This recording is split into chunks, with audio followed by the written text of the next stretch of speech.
Dan dia mengaku kalau Yesus itu yang mengutus dia.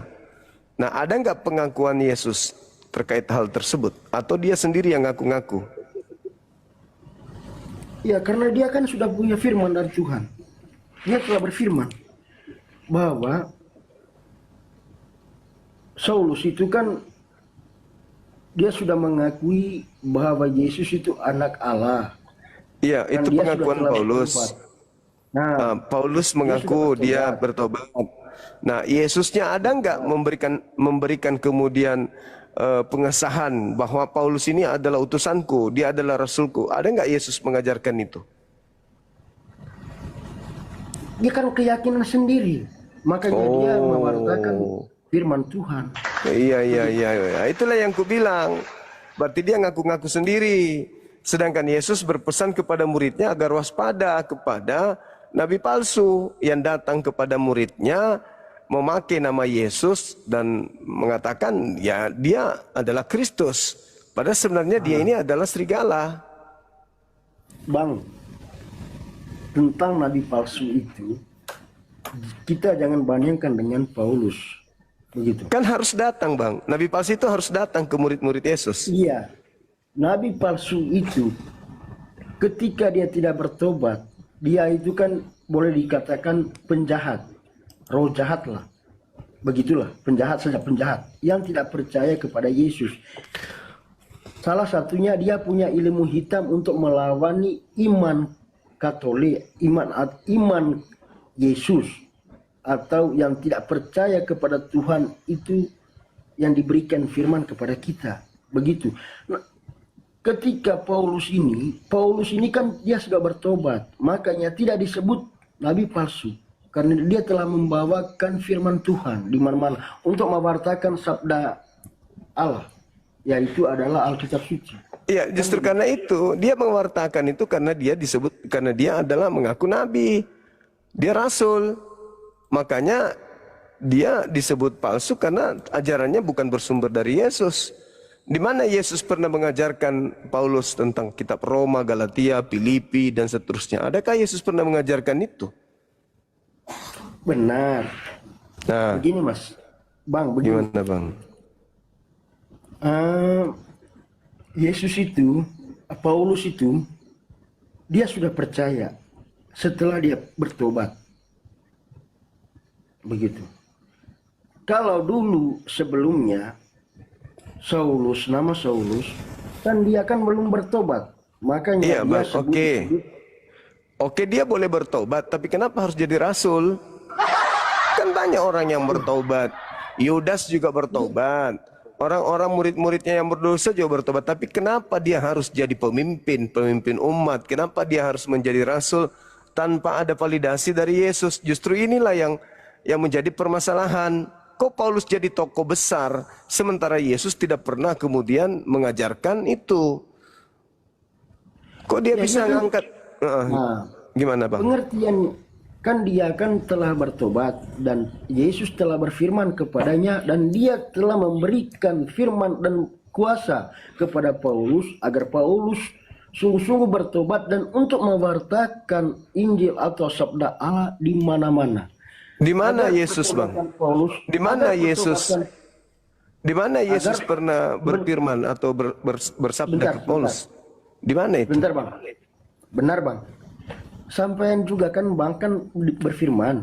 Anda berbicara berarti Anda berfirman. Kan firman itu kan apa yang kita miliki. Maksud saya Yesusnya, Bang. Maksudku Yesus di mana Yesus bersabda ke Paulus? Iya, bersabda begini, saya akan jalani hidup saya sesuai dengan rencana Tuhan. Kan begitu. Enggak, Tidak Yesus. seharusnya saya itu Tuhan sendiri yang datang kepada saya untuk memberikan saya. Bukan Tuhan, Yesus. Yesus di mana memilih Paulus ini untuk jadi rasul?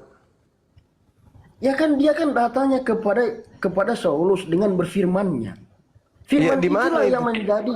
Di mana Yesus pernah datang kepada Paulus, Bang? Bang, menurut saya ini. Iya.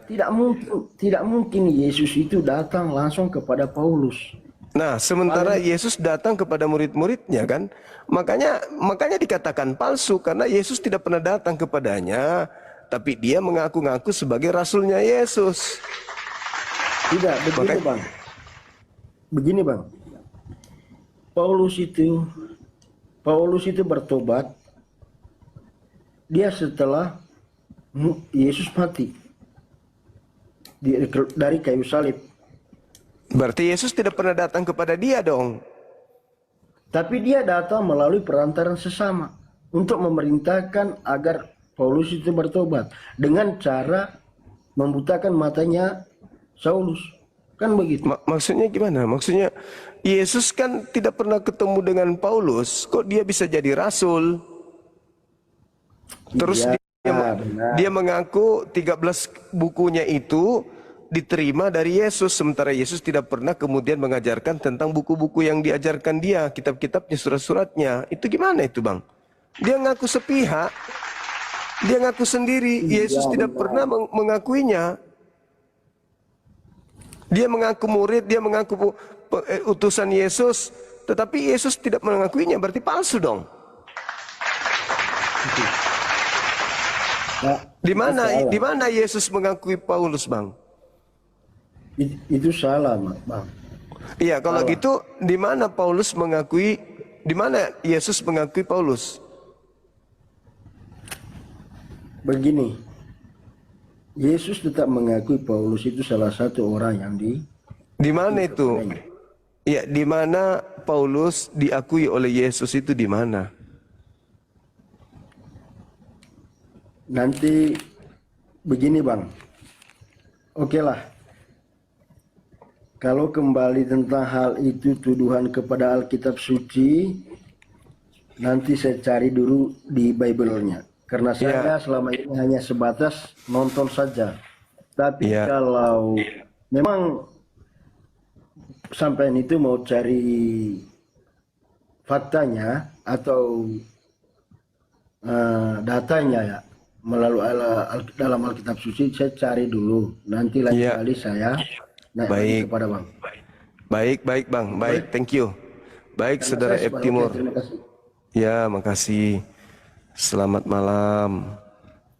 Malam juga Bang. Siap. Oke teman-teman sekalian, gimana yang sudah yang mau syahadat tadi udah syahadat belum? Apakah kita rungkatin habis itu kita ke sebelah? Sahabat Nur Hidayah Channel, barakallahu fiik. Thank you.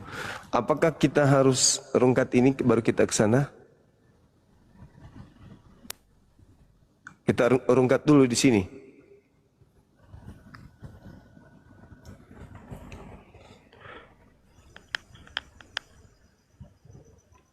Kalau saya yang ditunggu berarti harus dirungkatkan ini.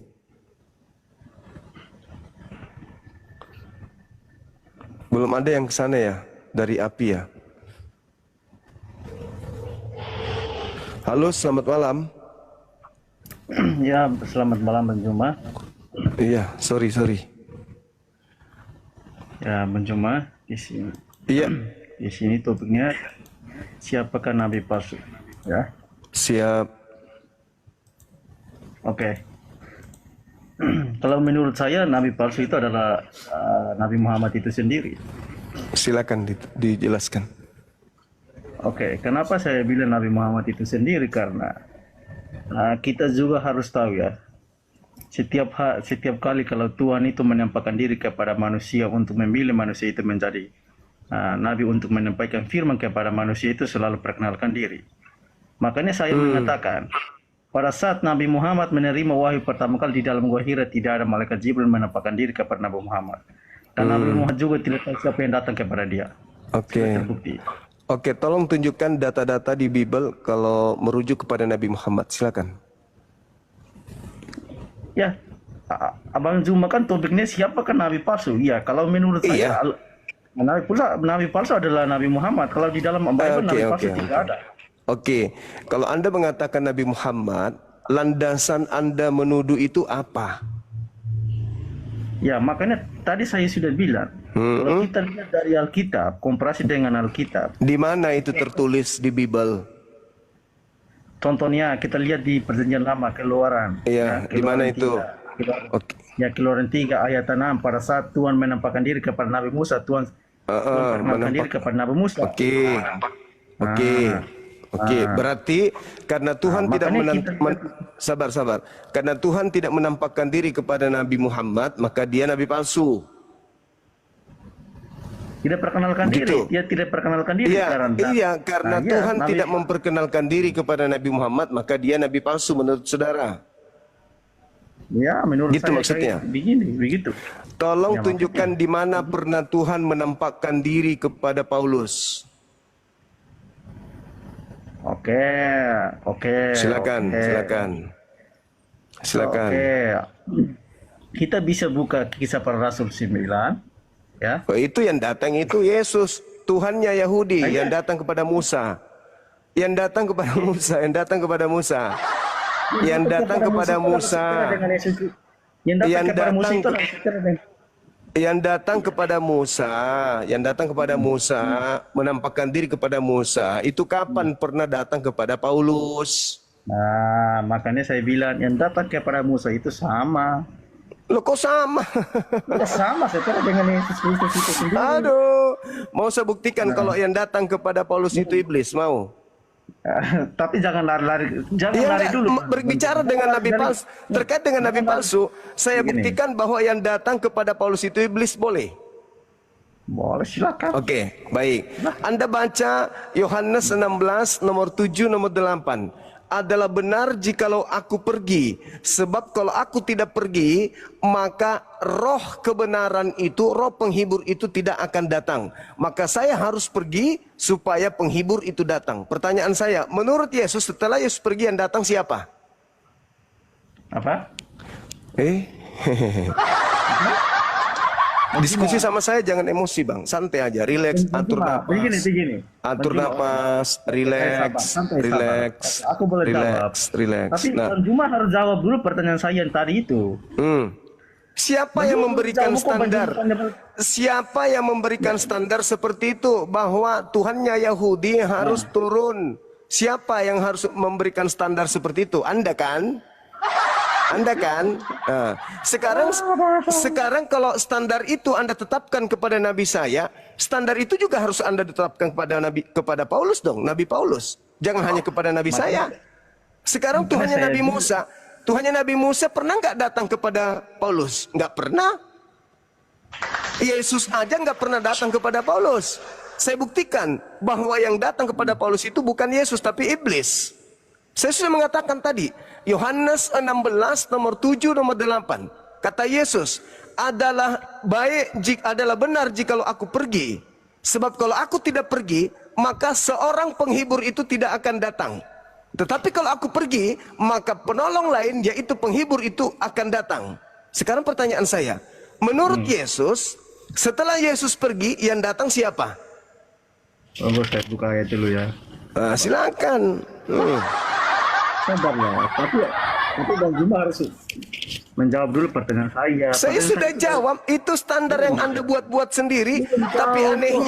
Tapi anehnya standar itu Anda tidak mau pakaikan kepada Paulus, hanya kepada nabiku, kan lucu. Bang Juma membuktikan kepada kita, kepada kami. Bisa nggak kalian orang Muslim itu membuktikan kepada kami? Apa? Bahwa itu benar-benar adalah malaikat Jibril. Ayo. Ya, buktinya Al-Quran.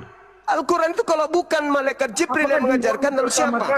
Di dalam, sama pertanyaan ini juga akan saya lontarkan kepada saudara. Kapan malaikat Jibril datang kepada Paulus, kepada Lukas, kepada Markus, kepada Yohanes? Kapan? Wahai pertama kali Nabi Muhammad menerima itu, mengatakan yang datang kepada dia itu adalah malaikat Jibril? Saya ambil datanya. Saya jawab. Pertama kali. Oke, saya jawab. Iya, saya jawab. Diam. Tolong kau tunjukkan kepada saya malaikat memperkenalkan diri kepada Musa. Ayo. Katanya mau jawab. Saya jawab kan? Saya sudah jawab. Ada nggak malaikat pernah memperkenalkan diri kepada Musa? Aha, garuk kepala. Makanya saya bilang. Garuk kepala. Oke. Sekarang ada tidak malaikat memperkenalkan diri kepada Musa? Ada. Ada. Coba tunjukkan dalilnya. Oke. Makanya tadi Tunjukkan dalilnya. tunjukkan. Coba buka. Tunjuk. Coba buka keluaran 6. Coba buka keluaran 3. Apa kata malaikat itu? Apa kata malaikat di sana? Maka malaikat menampakkan dirinya. Saya minta malaikat itu memperkenalkan diri enggak? Makanya saya bilang berat orang muslim itu. Jumlah orang muslim itu. Ayo. Anda yang paham. Anda yang dengar. Di keluaran 3. Di keluaran 3. Dengar. Menyala api. Lalu perkenalkan diri kepada Nabi Musa. Apa katanya malaikat? Apa kata malaikat itu? Apa kata malaikat itu? Apa kata malaikatnya? Aku Abraham, Allah Ishak, Allah Yakub. Coba. Kamu tunjukkan kepada saya. Kamu tunjukkan kepada saya malaikat itu memperkenalkan diri. Coba. Adalah malaikat Coba Jibril. kamu tunjukkan di mana malaikat itu memperkenalkan diri. Coba. Saya mau baca. Enggak ada malaikat itu memperkenalkan diri. Aku adalah Jibril, akulah ini. Di situ cuma dikatakan, aku adalah utusan Tuhanmu. Dia menyatakan seperti itu. Sekarang kalau standar itu yang Anda gunakan kepada saya, coba kau tunjukkan. Di mana malaikat pernah memperkenalkan diri kepada Paulus? Di mana malaikat pernah memperkenalkan diri kepada Lukas? Di mana malaikat pernah memperkenalkan diri kepada Yohanes, Matius, dan seluruh pengarang buku ini? Wartawan-wartawan ini kapan Dalam malaikat? Lukas 1 ayat 26, pada bulan ke-6 Allah menurun malaikat Jibril datang Ya, kepada bunda. Itu sudah jelas. memperkenalkan enggak dirinya? Memperkenalkan enggak dirinya? Dia perkenalkan enggak? Malaikat itu memperkenalkan diri enggak? Sekarang begini, Bunda Maria tidak ragu-ragu. Sekarang begini, di dalam gua Hira, Nabi Muhammad ragu-ragu sih, tidak tahu. Kamu nggak ada ilmu. Kamu mau mempertahankan kemudian pemahamanmu, standarmu, tapi kau tidak mau didudukkan standar itu kepada Paulus. Di mana malaikat Gabriel datang kepada Paulus? Ayo, di mana malaikat Gabriel datang kepada Lukas, Markus, Matius, Yohanes? Di mana? Nggak pernah ada. Cuman ngarang bebas. Ya Allah. Saya juga harus ke sana kayak satu aja manusia di bumi ini. Kenapa sih harus saya yang hadir mensyahadatkan orang itu? Kenapa harus saya? Ya udahlah, kita rungkat. Oke, teman-teman. Makasih ya semuanya, teman-teman. Kita rungkatkan dulu.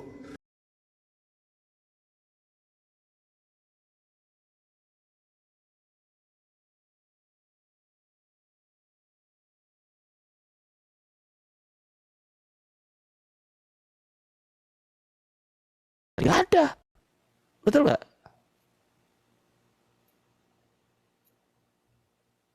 Betul kan? Iya betul banget. Ini nggak ada hubungannya. Terus ngapain dibahas? Senyap ya Bang Ardi ya.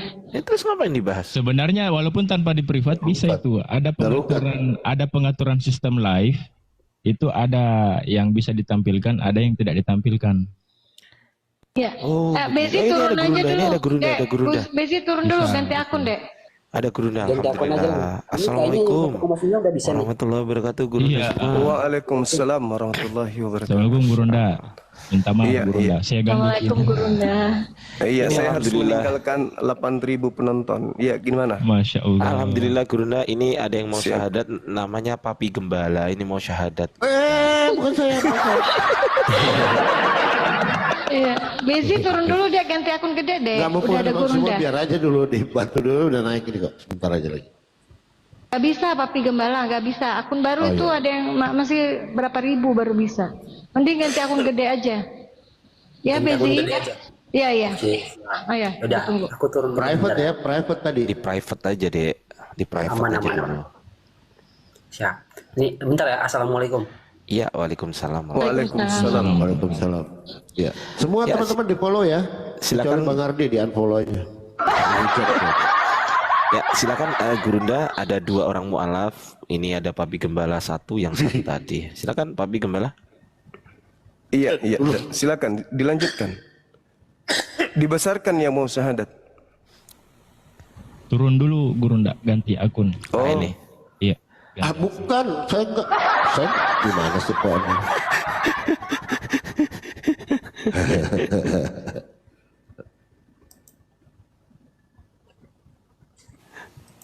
Aku paling seneng tuh ngerjain papi gembala tuh.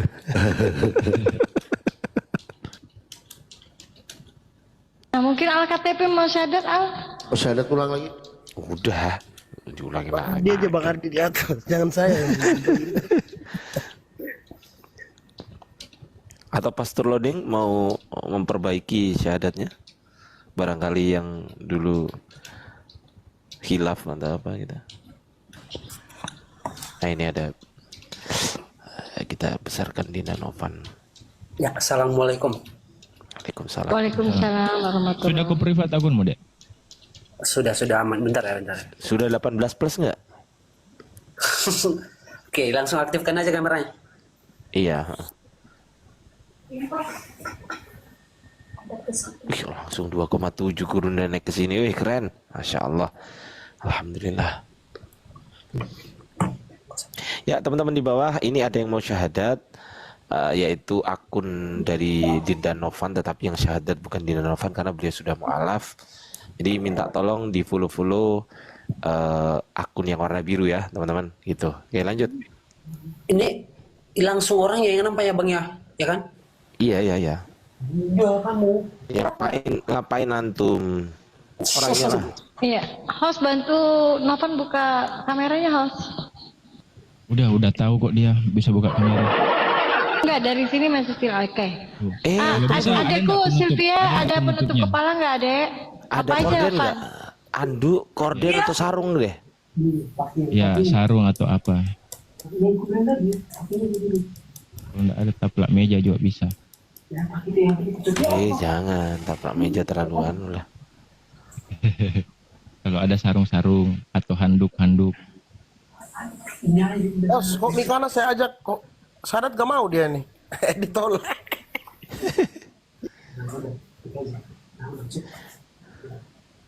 Gini boleh nggak sih? Ah, ini cocok. Wah, Boleh. cocok, mantap. Kameranya agak dihadapin ke kiri dikit. Kiri. Kebalik. Itu kan kiri. Ah, gitu. Oke, wes. Silakan Gurunda Zuma. Waktu dan tempat dipersilahkan. Oke, baik. Dari mana? Katolik ya? Protestan. Oh, Protestan. Iya bang. Iya. Ini mau masuk Islam ada paksaan atau ikhlas? Tidak ada paksaan dan paksaan dari siapapun bang. Dari hati Oke. niat. Berarti bagi Anda Yesus itu bukan Tuhan. Apa bang? Yesus bukan Tuhan, Bukan bang. tapi dia ciptaan. Iya. Ciptaannya siapa? Ciptaannya? Iya. Ciptaannya apa namanya? Ciptaannya siapa? Ya. Oh, belum boleh sih dibilang gitu. Allah. Bang. Allah.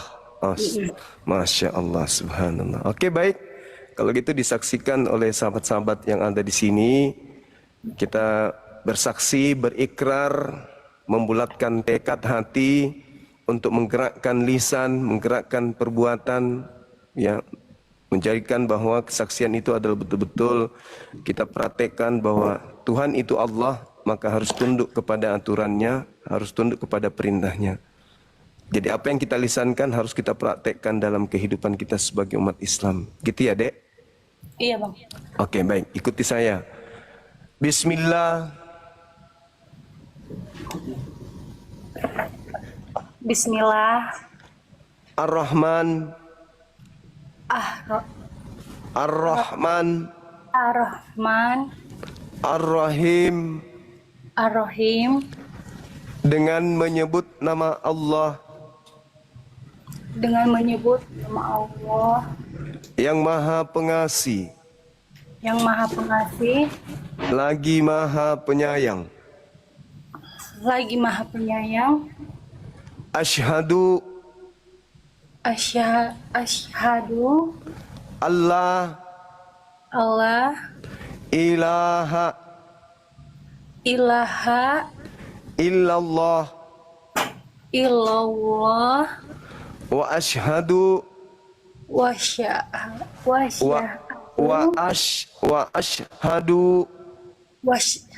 Wa ashhadu anna anna Muhammadan Muhammadan Rasulullah. Rasulullah.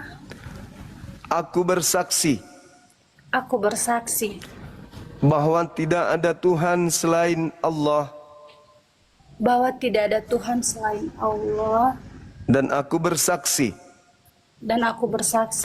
bahwa Nabi Muhammad bahwa Nabi Muhammad adalah Rasul utusan Allah. adalah Rasul utusan Allah. Sah. Allahu Akbar. Allahu Akbar. Takbir. Masya Allah.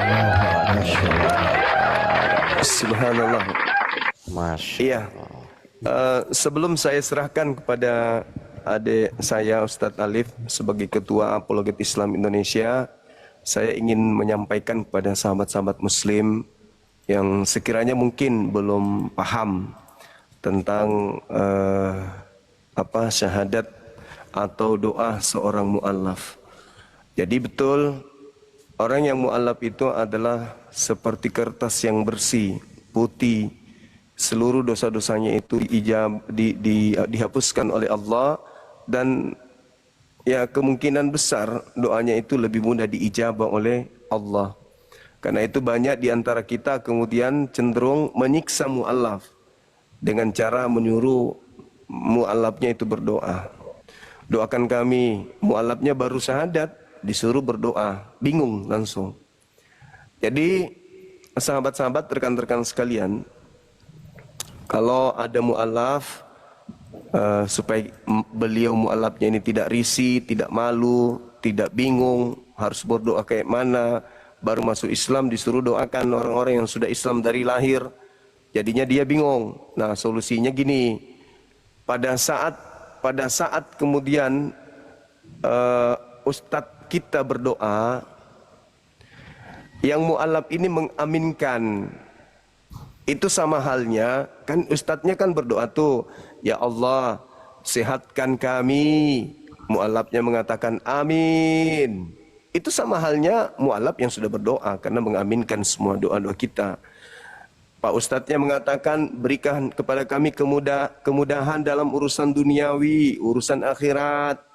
Yang mu'allaf mengatakan amin. Nah, itu sama halnya kita sudah diwakilkan oleh mu'allaf untuk berdoa dan mengabulkan dan minta pengabulan terhadap doa ustadz tadi. Jangan lagi disiksa. Habis itu doakan lagi. Sudah kita mendoakan, habis itu kita balik lagi minta dia yang mendoakan. Gak perlu. Maka karena itu adik saya yang mu'allaf ini, tolong nanti kalau ustadz kita itu berdoa betul-betul diaminkan dengan khusyuk, dengan sampai ke hati dalam pikiran kita ya. Jangan membayangkan Tuhan dengan makhluk, nggak ada. Pokoknya dalam hati aja, amin, amin. Karena Tuhan itu maha mendengar, Allah Subhanahu Wa Taala itu maha melihat. Jadi tidak perlu dihadirkan dalam bayangan kita, oh Tuhan saya itu berbentuk tiang listrik, apa segala macam, nggak perlu. Tak ada seperti itu. Khusyuk aja saya berdoa kepada yang menciptakan alam semesta ini. Yakin bahwa Tuhan melihatku, Tuhan mendengarku. Udah selesai. Saya kira begitu sebagai tambahan dari saya. Jadi lain kali jangan lagi disuruh doa. Tolong saudara doakan kami. Dia mau berdoa kepada siapa? Dia belum tahu cara berdoa Islam, disuruh doakan, bingung jadinya.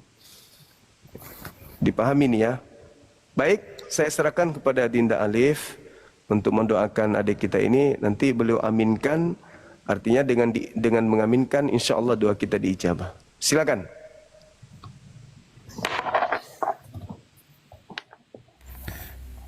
Baik, Masya Allah, terima kasih Gurunda. Izin dulu, suaraku terdengar ya, jelas ya, mohon maaf. Tadi ada kendala katanya. IRD host? Ya, terdengar. Besarin dikit. Kurang gede ya Ustaz Alif. Kurang gede kurang aku dekat Ustaz. Kurang dekat Ustaz. Ya kurang besar dikit. Udah mentok aku ini mic-nya. Oke. Baik. Bismillahirrahmanirrahim. Seperti biasa, betul tadi apa yang dipesankan oleh guru kami, ya. Semoga ikhwan fillah semuanya memahami ya.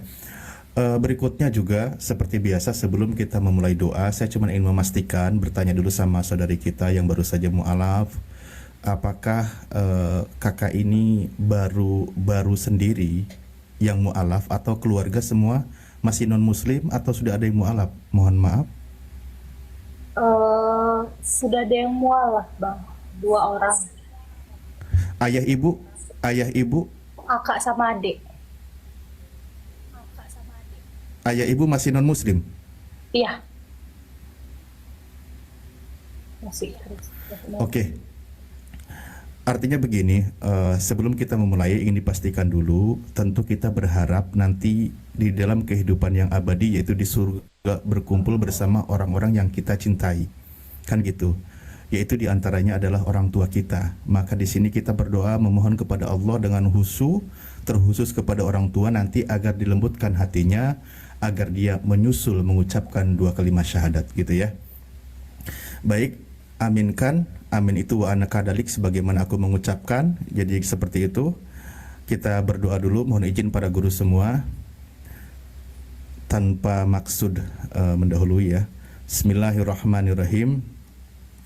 Allahumma salli ala Sayyidina Muhammad wa ala ali Sayyidina Muhammad kama sallaita ala Sayyidina Ibrahim wa ala ali Sayyidina Ibrahim wa barik ala Sayyidina Muhammad wa ala ali Sayyidina Muhammad kama barakta ala Sayyidina Ibrahim wa ala ali Sayyidina Ibrahim fil alamin innaka Hamidum Majid.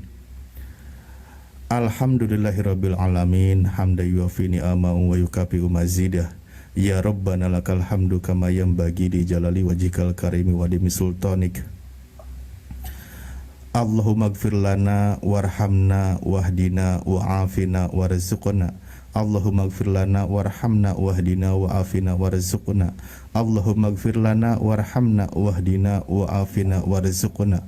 Allahumma ya Allah, ampuni segala dosa-dosa kami ya Allah. Dosa diri kami ya Allah, dosa saudara-saudari kami ya Allah, dosa seluruh umat muslim, dosa seluruh umat Islam dimanapun mereka berada ya Allah, baik mereka yang masih hidup maupun mereka yang sudah wafat ya Allah. Wahdina, berikanlah juga petunjuk kepada saudara-saudari kami ya Allah, dan tetapkanlah petunjuk itu yang sudah ada pada diri kami ya Allah, jangan sampai lepas sampai akhir hayat kami ya Allah. Ya Allah, masih banyak di antara kami, saudara-saudari kami, orang-orang yang kami cintai ya Allah, sampai detik ini belum dilembutkan hatinya, belum mau menerima kebenaran Islam ya Allah. Oleh karena itu pada malam hari ini aku memohon kepada Engkau ya Allah, lembutkan hati mereka ya Allah, lembutkan hati mereka ya Allah. Terutama di antara kami ada ayahnya atau ibunya, terkhusus yang baru saja mengucapkan 2 kalimat syahadat, yang detik ini masih belum juga menerima kebenaran Islam ya Allah. Atau di antara kami ada juga adiknya atau kakaknya atau saudara-saudarinya yang paling kami cintai di antara kami ya Allah, namun hatinya masih dikeraskan dalam menerima kebenaran Islam ya Allah. Kami mohon kepada Engkau ya Allah, lembutkan hati mereka ya Allah, lembutkan hati mereka ya Allah, sehingga mereka mau mengucapkan 2 kalimat syahadat ya Allah. Karena kami rindu berkumpul dengan orang-orang yang kami cintai ya Allah. Kami rindu berkumpul bersama mereka di dalam kehidupan abadi ya Allah, yaitu di jannah-Mu ya Allah. Berkumpul bersama keluarga, bersama ayah, bersama ibu, bersama kakak, adik, dan semua orang-orang yang kami cintai ya Allah, dan orang-orang yang selama hidupnya membersamai kami ya Allah. Ya Allah, mudahkanlah dalam setiap urusan kami ya Allah. Terima kasih atas semua anugerah yang Engkau berikan kepada kami ya Allah. Limpahan rizki yang Engkau berikan kepada kami ya Allah, terutama rizki yang paling besar di dalam kehidupan kami ya Allah, yaitu rizki dimudahkannya mengucapkan 2 kalimat syahadat ya Allah, sehingga kami menjadi orang mukmin dan mukminah ya Allah, sehingga Engkau akan mewarisi kami jannah-Mu ya Allah. Ya Allah, berikanlah juga kami kekuatan, kesehatan di dalam menjalani kehidupan ya Allah, dan sembuhkanlah di antara kami sekiranya masih ada yang masih sakit ya Allah, atau mereka diberikan kesusahan dan berbagai macam ujian yang dihadapi ya Allah. Berikan kesabaran dan kemudahan untuk melaluinya ya Allah. Rabbana la tuzigh qulubana ba'da idh hadaitana wa hab lana min ladunka rahmah innaka antal wahhab. Ya Allah, jangan Engkau cabut hidayah itu ya Allah, setelah Engkau berikan kepada kami hidayah itu ya Allah sebagai petunjuk dan jalan penerang dalam kehidupan kami ya Allah. Ya Allah, sesungguhnya Engkau Maha Pemberi kebaikan ya Allah. Rabbana hablana min azwajina wa dzurriyyatina qurrata ayuni waj'alna lil muttaqina imama. Ya Allah, anugerahkan kepada kami ya Allah pasangan kami ya Allah dan juga putra-putri ya Allah yang soleh dan solehah ya Allah, menjadi penyejuk mata kami ya Allah sebagai orang tua ya Allah, sehingga mereka dapat meneruskan jejak para pejuang agama yang terdahulu ya Allah, dan mereka pembela agamamu ya Allah. Rabbana afrig alaina sabra wa sabit aqdamana wangsurna alal qaumil kafirin wangsurna alal qaumil hasidin wangsurna alal qaumil munafikin. Ya Allah, teguhkanlah pendirian kami ya Allah, teguhkanlah pendirian guru-guru kami ya Allah, teguhkanlah pendirian para pejuang agamamu ya Allah dalam menegakkan kalimah tauhid ya Allah, dalam menegakkan kalimah la ilaha illallah Muhammadur Rasulullah. Kuatkanlah pendirian kami ya Allah, berikanlah pertolongan-Mu kepada kami ya Allah dalam menghadapi kaum kufar yang selalu menyerang agamamu ya Allah, dalam menghadapi kaum hasad yang selalu saja iri terhadap kebenaran agamamu ya Allah, dan juga menghadapi kaum-kaum munafik yang selalu merusak agamamu ya Allah. Rabbana atina fid dunya hasanah wa fil akhirati hasanah wa qina adzabannar wa adkhilnal jannata mal abrar ya aziz ya ghafar ya rabbal alamin. Ya Allah, berikanlah kebaikan kepada kami semua di dunia ini ya Allah, dan juga di akhirat nanti ya Allah, dan masukkanlah kami dengan orang-orang yang kami cintai ke jannah-Mu ya Allah, dan juga semua umat Islam dimanapun mereka berada yang menyaksikan adanya mu'alaf ini ya Allah, orang-orang mereka beriman ya Allah, masukkanlah kami bersama mereka ke jannah-Mu ya Allah. Rabbana atina fid dunya hasanah wa fil akhirati hasanah wa qina adzabannar. Subhana rabbika rabbil izzati amma yasifun, wassalamun ala mursalin walhamdulillahi rabbil alamin. Wa ya mujibas sailin istajib du'ana ya Allah ala hadiniyah wa kulniyatin solihah bi barakati suratil Fatihah. A'udzubillahi minasyaitonir rajim. Bismillahirrahmanirrahim. Alhamdulillahirabbil alamin arrahmanir rahim maliki yaumiddin. Iyyaka na'budu wa iyyaka nasta'in. Ihdinas siratal mustaqim, siratal ladzina an'amta 'alaihim ghairil maghdubi 'alaihim waladdallin. Amin ya Allah ya rabbal alamin. Amin ya Allah. Oke. Mungkin nanti tausiah dan sebagainya atau penyampaiannya disampaikan lagi oleh saudara-saudara kami yang ada di sini. Sebelum lebih jauh, saya hanya menyampaikan alhamdulillah antum semua maksudnya Anda saudari kami, saudara baru dalam seiman, pesan di dalam ayat Al-Qur'an, wala tamutunna illa wa antum muslimun. Janganlah engkau wafat kecuali dalam keadaan sebagai muslim, ya. Artinya pertahankan iman itu sampai akhir ajal kita, sampai ajal kita menjemput gitu ya. Jangan sampai terganggu, jangan sampai tergoda oleh kehidupan duniawi. Itu pesan di dalam Al-Quran. Setelah menjadi seorang muslim, Al-Quran memerintahkan udkhulu fis-silmi kafah, masuklah ke dalam Islam secara totalitas.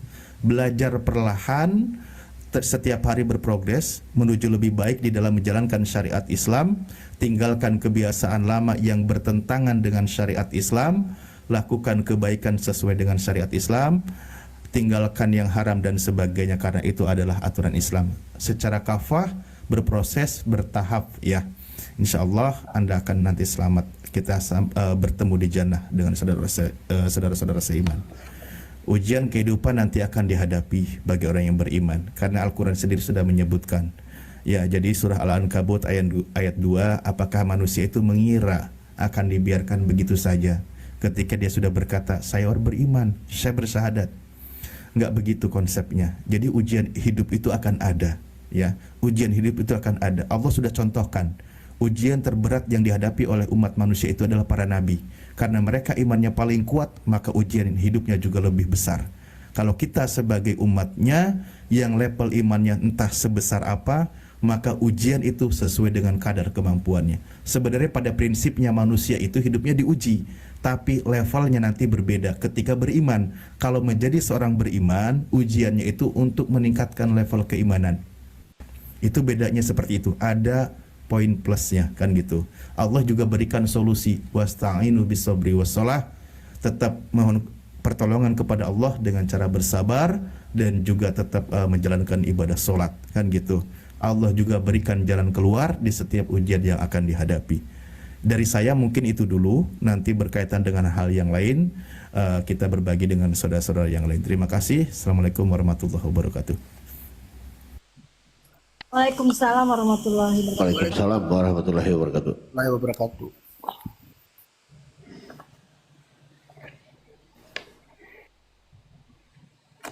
Waalaikumsalam Mungkin warahmatullahi wabarakatuh. ya, mungkin dari semua ada pesan dan kesan untuk mualaf baru kita ini. Atau mungkin Ustaz Ardian.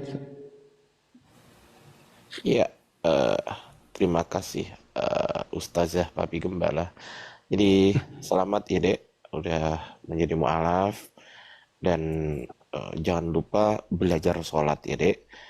Belajar sholat itu kan ada temennya adik itu Bezi itu kan. Nah itu tanya tuh, dia kan juga mualaf juga ya kan. Belajar sholat bagaimana, terus belajar puasa atau belajar bersuci.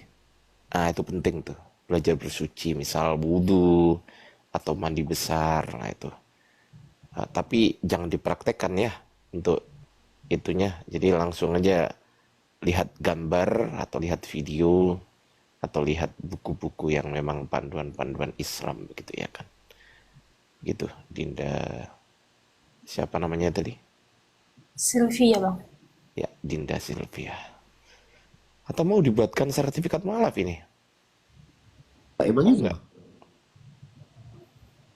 Mau nggak Datanya dibuatkan kan sudah ada sama host nanti, Bang. Sudah ada datanya. Siapa? Ini. Si ini sudah ada datanya kok. Siapa? Yang di samping ini loh, Kang. Ya, maksudnya datanya di mana? Di siapa? Sama hostnya. Mana hostnya Sudah. ngomong? Sudah ada Bang Ardi. Tanda tangan di atas kertas putih? Semua sudah lengkap. Nomor WA? Nomor WA-nya ada sama saya juga, lengkap semua. Nah, kirim. Nomor Sudah. WA. Oke. KTP? Ada lengkap semua. Oh ya udah kalau gitu. Oke, gitu aja dari saya sih. Saya kembalikan kepada gurunda kita, yaitu Gurunda Zuma. Silakan Gurunda.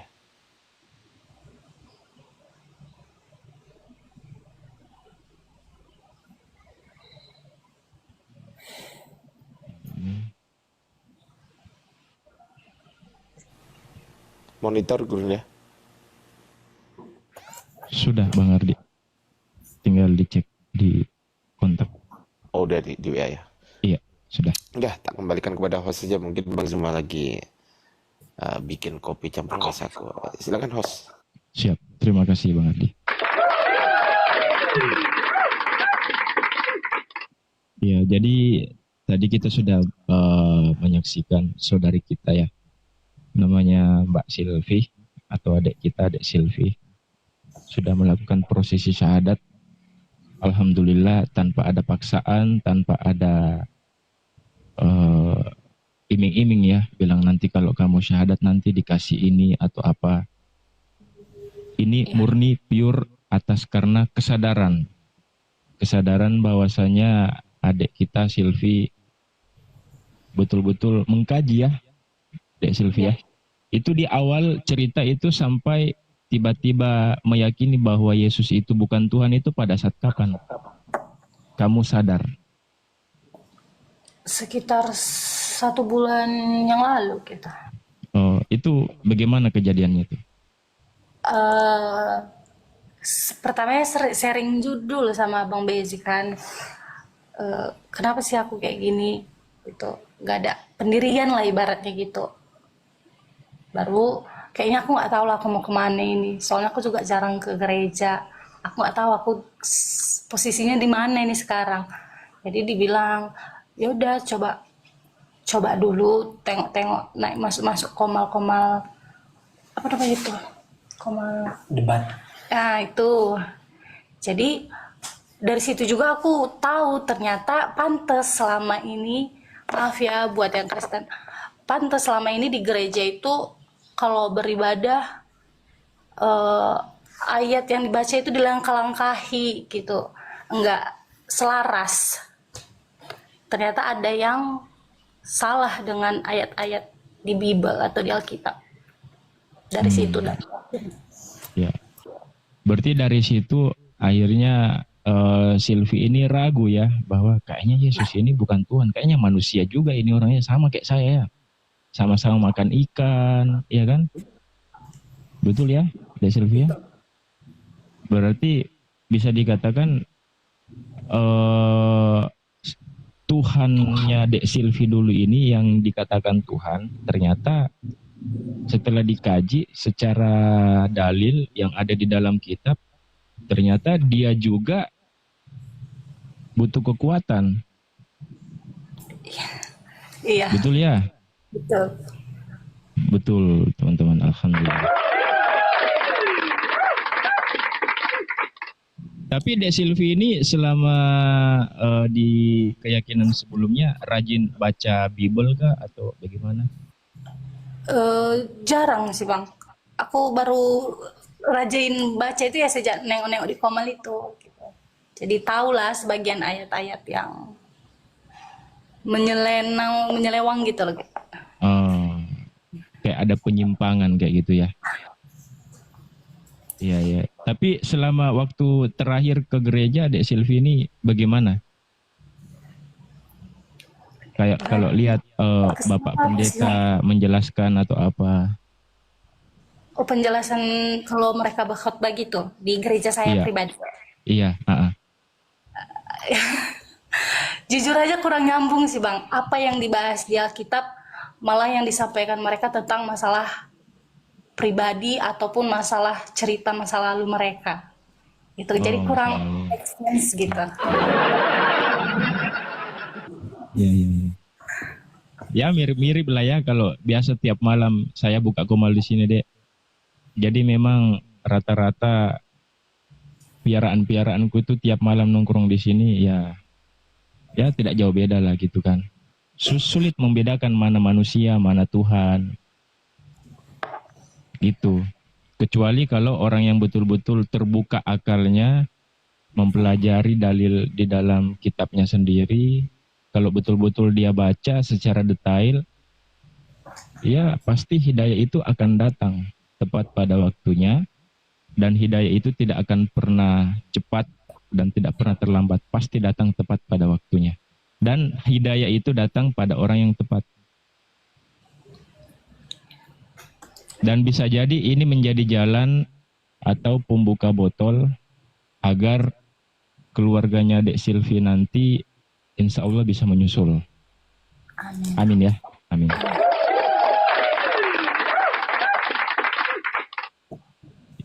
Ya, mungkin ada yang mau di-sharingkan sedikit Dek Silvi atau Bang Palopo, Bang Loding mau tambahkan sambil kita menunggu Gurunda, Bang Zuma monitor.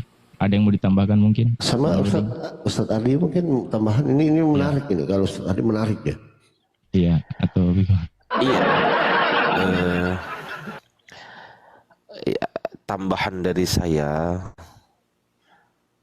itu sama seperti tambahan dari Papi Gembala. Silakan Papi Gembala. Nah ini menarik tadi. Jadi apa yang dikatakan tadi sama Ustadz Ardi itu menarik sekali. Nah, itu sama juga dengan saya. Mungkin bisa Pastor Rodi atau Ustadz Alif. Gurunda semua udah monitor? Belum? Pastor Rodi mungkin bisa? Ini biasa. Kalau sudah ini. Oke. Ya silakan Ustaz. Barangkali ada yang luput dari saudara kita menyampaikan, itu ada sunnah muakkadah ya. Ditekankan bahwa setelah menjadi seorang mu'alaf bersyahadat itu melakukan mandi besar ya. Karena memang posisi kita sebelumnya itu kan dalam posisi najis. Artinya misal mohon maaf kalau perempuan itu kan tidak ada aturan di luar aturan Islam.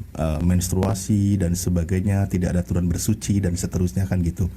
Maka lakukan mandi besar, niatkan saja yang sederhana. Allah tahu niat Anda, yang penting ta'yin, ditentukan bahwa saya niat mandi besar untuk menghilangkan hadas besar karena Allah. Lalu bersihkan seluruh anggota tubuhnya, dibersihkan dengan air ya, di mata, hidung, telinga, mulut, semua bersihkan. Insya Allah Anda sudah lebih baik lagi dari sebelumnya itu.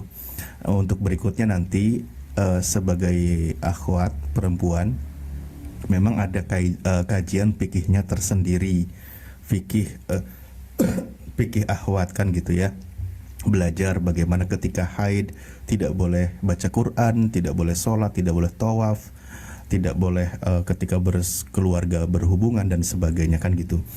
Itu aturan dalam Islam, nanti dipelajari, fokus belajar pengembangan diri, menambah pengetahuan tentang agama Islam. Begitu ya.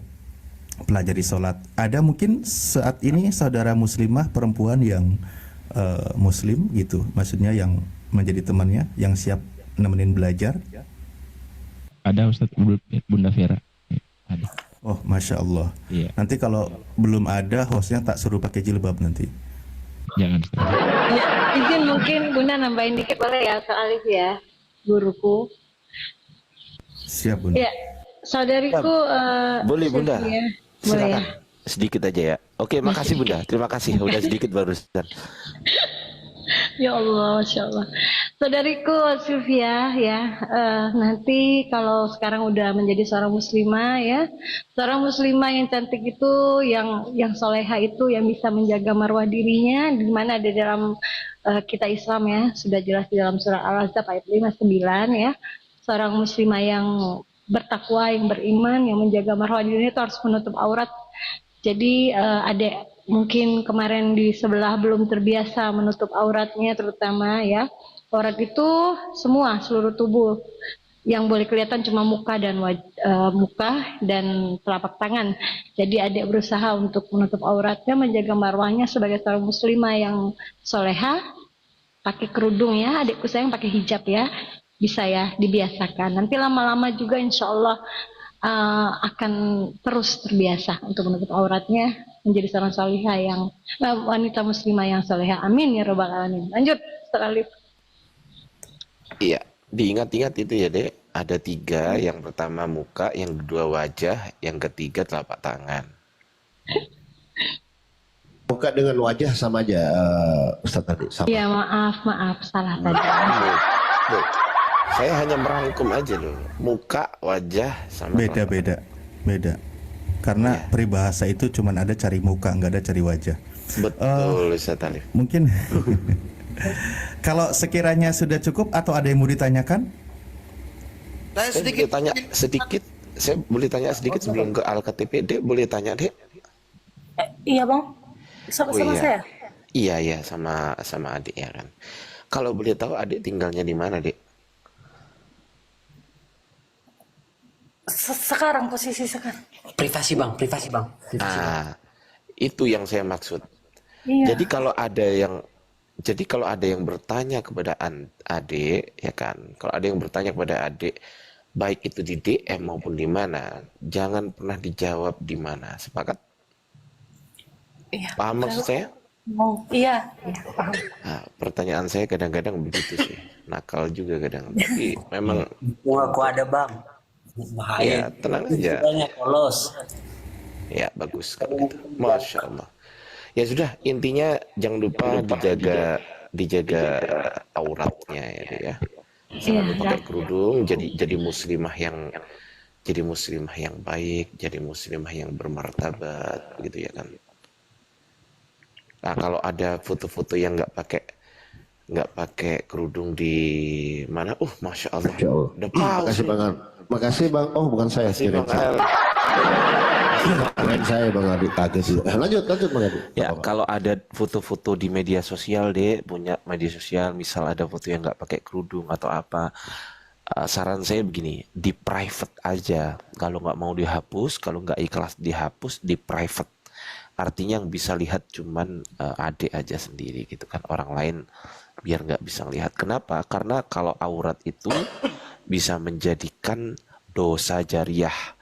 Dosa jariah itu contohnya, misal adik foto selfie terus diupload di YouTube ataupun di Facebook, TikTok dan lain sebagainya. Ketika dilihat oleh lelaki yang lain, meskipun adik dalam kondisi tidur, meskipun adik dalam kondisi makan, dalam kondisi apapun juga, tetap kena dosanya. Na'udzubillahi min dzalik. Begitu ya, Dek ya. Jadi memang agak berat ini, agak bahasan ini memang agak berat ini memang. Ya, tapi ya begitulah Islam. Justru Islam itu memuliakan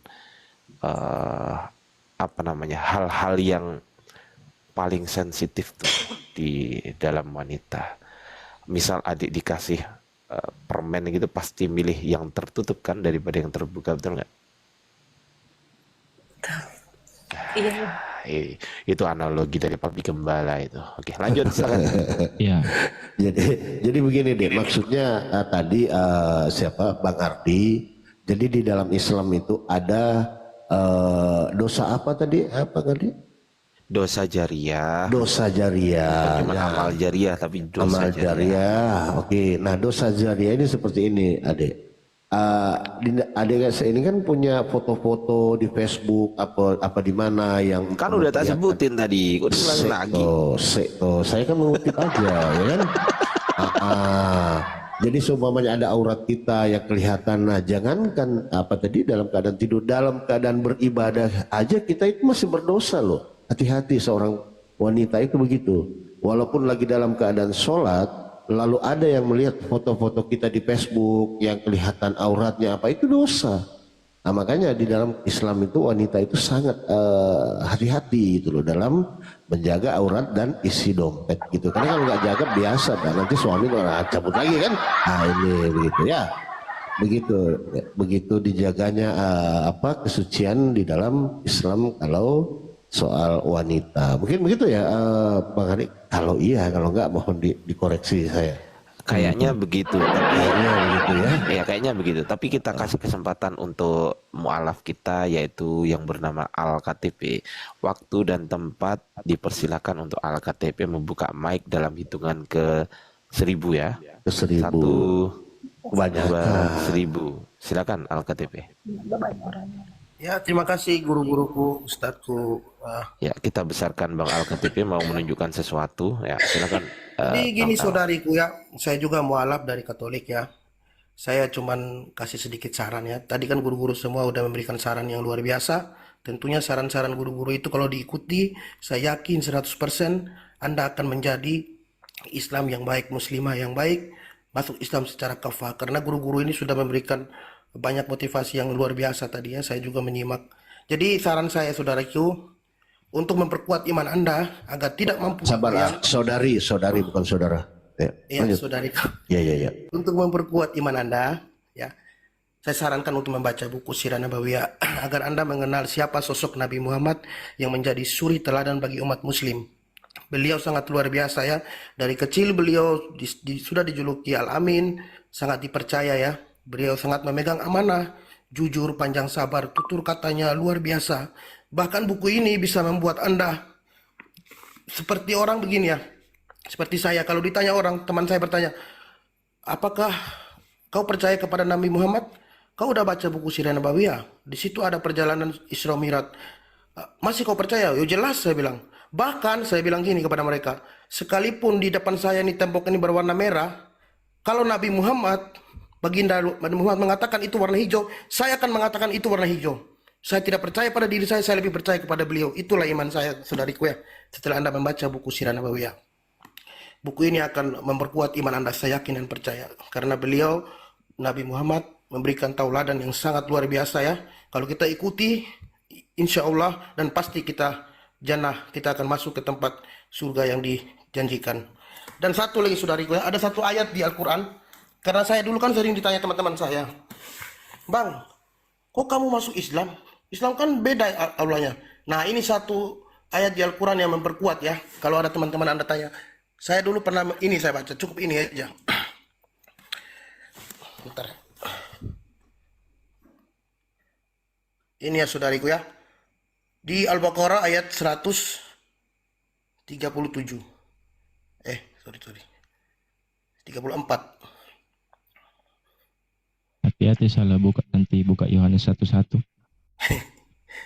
Ya ini. Sorry. Ya, izin Sylvia, mungkin bisa ditutup aja kameranya Deko. Tutup aja nggak apa-apa. Ya, silakan Al. Ini deh, 136 ya. Saya selalu menjawab ini dan orang yang DM saya, teman-teman Katolik, bahkan frater pernah, saya bacakan, saya percaya Islam kenapa? Ini ayatnya. Katakanlah, Al-Imran 136, permisi ya. Bismillahirrahmanirrahim. Ini saya baca terjemahannya. Katakanlah, kami beriman kepada Allah dan kepada apa yang diturunkan kepada kami dan kepada apa yang diturunkan kepada Ibrahim, Ismail, Ishak, Yakub dan anak cucunya, dan kepada apa yang diberikan kepada Musa dan Aisyah atau Yosua Masih bahasa Ibrani atau Yesus tempelan Yunani ya, serta kepada apa yang diberikan kepada nabi-nabi dari Tuhan mereka. Kami tidak membeda-bedakan seorang pun di antara mereka dan kami berserah diri kepadanya. Ayat ini Al-Imran Al-Baqarah 136 ya, Dek. Langsung teman-teman saya tuh berhenti untuk DM saya. Setelah saya mengatakan bahwa Islam adalah agama yang benar, konsep ketuhanan Islam sudah final. Karena Islam memiliki satu Tuhan, satu Al-Quran, satu kitab suci Al-Quran dan Sunnah, dan Nabi penutup yaitu Nabi Muhammad yang membenarkan nabi-nabi terdahulu. Demikian saudariku, hanya itu dari saya. Insya Allah saya juga mendoakan Anda ya, semoga Anda menjadi muslimah yang baik dan bisa menyelamatkan saudara atau orang tua Anda yang belum mendapat hidayah. Semoga orang tua Anda juga mendapat hidayah. Amin ya rabbal alamin. Terima kasih saudariku host dan guru-guru semua. Terima kasih Al. Silvi, ingat pesanku Dek tadi pagi waktu ditelepon? Iya Bang. Tunggu dulu sebelum Oh iya, gimana Bang Ati? aku izin turun dulu karena ada sesuatu hal yang memang harus aku apakan gitu kan, supaya apa ya kan. Nah, Lanjut Bang Ati, lanjut. intinya apa yang mau saya lakukan ini adalah apa yang mau saya lakukan gitu ya. Oke, Siap, Bang. semuanya izin turun dulu, nanti insya Allah kalau ada apa gitu saya apa lagi ya kan. Assalamualaikum warahmatullahi wabarakatuh. Siap Bang Ati. Waalaikumsalam warahmatullahi wabarakatuh. Warahmatullahi wabarakatuh. Iya, Jadi jadi lagi masak nasi goreng beliau. ya sepertinya Bang Firman. Ya, jadi yang saya katakan tadi pagi Dek, pesan saya ingat bahwasanya kamu sekarang itu sudah dinyatakan sebagai seorang muslimah yang taat. Jadi apa yang disampaikan tadi sama Bunda Vera itu jaga marwah sebagai seorang wanita, jaga aurat, ya kan. Dan mungkin untuk selebihnya nanti disampaikan lewat jalur belakang sama Bunda Vera. Tetapi yang paling penting adalah ketika orang tua sudah mengetahui, karena cepat atau lambat orang tua pasti akan tahu, cepat atau lambat. Gitu. Pesan saya cuma satu, sesuai dengan apa yang tertulis di dalam surah Al-Luqman ayat 15, di situ dikatakan Bismillahirrahmanirrahim, wa in jahadaka ala an tusyrika bima la'isa laka bihi ilmun fala tudfihuma wa syahib huma fit dunya ma'rufa wattabi sabilama anaba ilai thumma ilayya marji'ukum wa unnabi'ukum bima kuntum ta'malun. Jika keduanya memaksamu untuk mempersekutukanku dengan sesuatu yang engkau tidak punya ilmu tentang itu, janganlah patuhi keduanya. Tetapi pergaulilah keduanya di dunia dengan baik. Dan ikutilah jalan orang yang kembali kepadaku. Kemudian hanya kepadaku kamu kembali, lalu aku beritahukan kepadamu apa yang bisa kamu kerjakan. Jadi pesan saya Dek, Silvi, jika suatu saat nanti kedua orang tua itu memaksa untuk kembali ke keyakinan sebelumnya,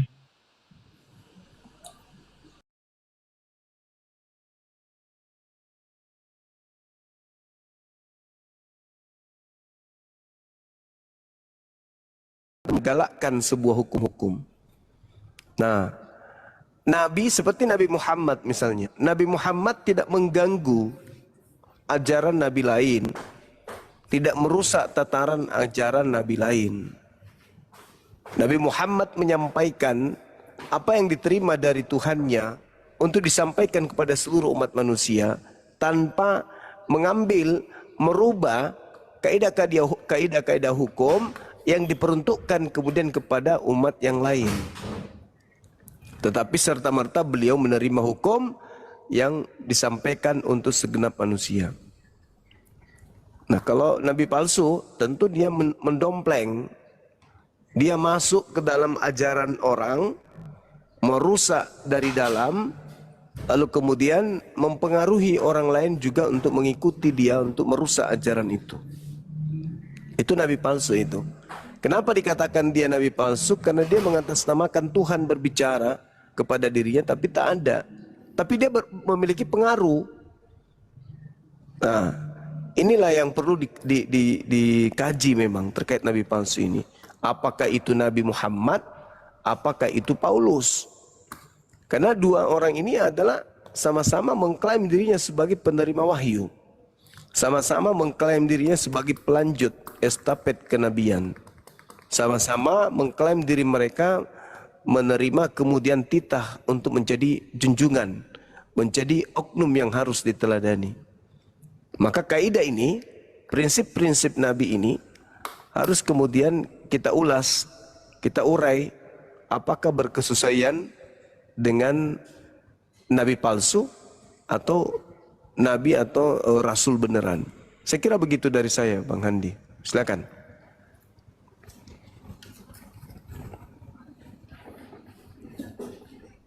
Ya, silakan Pak Suki. Ya, kalau Nabi palsu yang dibaca di dalam Matius 7 ayat 15 ya, waspadalah terhadap nabi-nabi palsu yang datang kepadamu dengan menyamar seperti domba. Nah, tetapi sesungguhnya mereka adalah serigala yang buas. Dari buahnya lah kamu akan mengenal. Jadi nabi palsu itu bisa menyamar, artinya bisa mengajarkan hal yang nampaknya benar. Tetapi hasil buahnya dia sendiri, mereka tidak menghasilkan buah yang baik.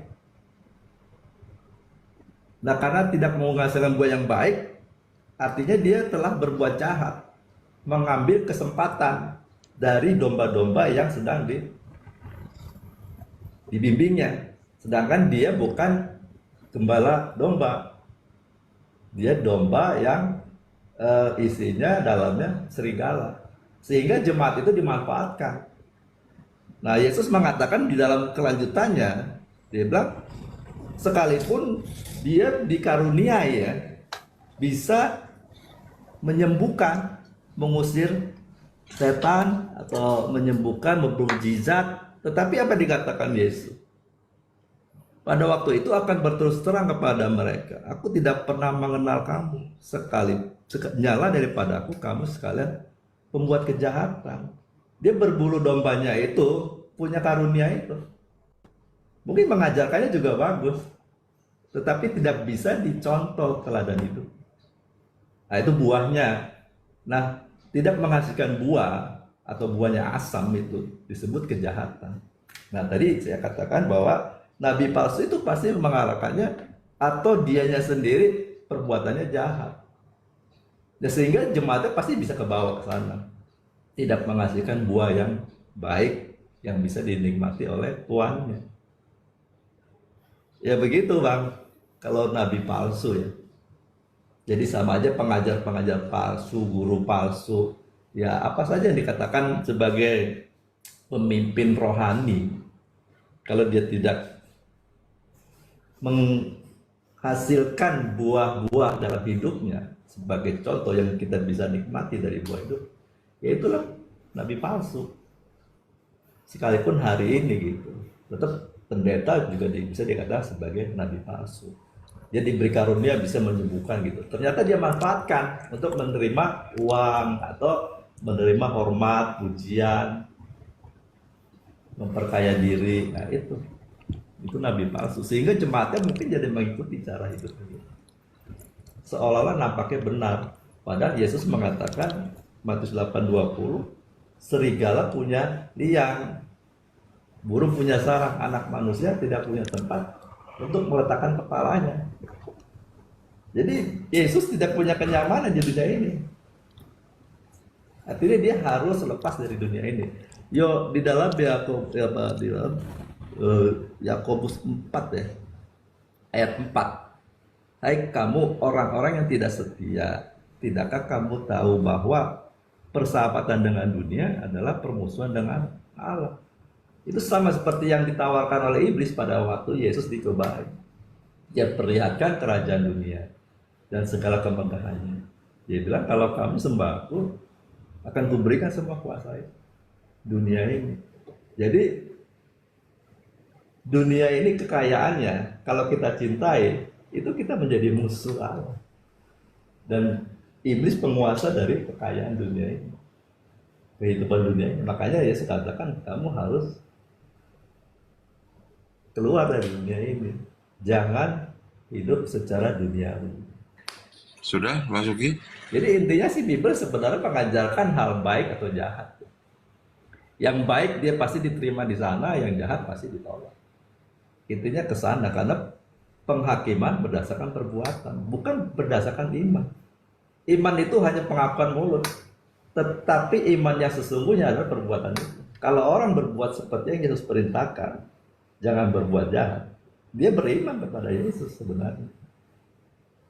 Jadi Kristen yang sesungguhnya itu bukan Kristen yang tertulis secara status, lalu dia ke gereja, dia berdoa. Tapi kalau jahat, dia bukan Kristen sesungguhnya. Ya, itu, sudah. Bang Arif. Ya, silakan, Gurunda. Iya. Jadi, kalaupun kita harus membiaskan tentang nabi palsu ini, artinya di Islam tidak ada nasihat Nabi Muhammad untuk waspada kepada nabi palsu. Karena di Al-Quran sudah ditetapkan beliau adalah khataman nabiyyin, beliau adalah penutup para nabi. Jadi kalau masih ada nabi setelah dia pasti palsu meskipun tidak disampaikan